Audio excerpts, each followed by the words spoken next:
Hey everyone, I'm going to show you how I distressed this board. This one was a practice piece just to see if what I had on hand would actually work, because I don't have steel wool, and there's a way to distress wood by using white vinegar and steel wool.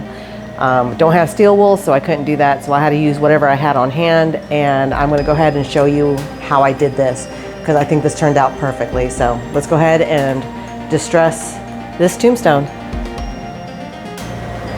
Okay, so what I had on hand was this Chalk Teak Dark Paste Wax. I got this for a project a long time ago.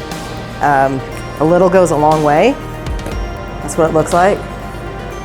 So first I'm gonna use this, dab it around the boards, and kind of spread it out as much as I can. And then I'm gonna go over it with this weathered oak Minwax wood finish.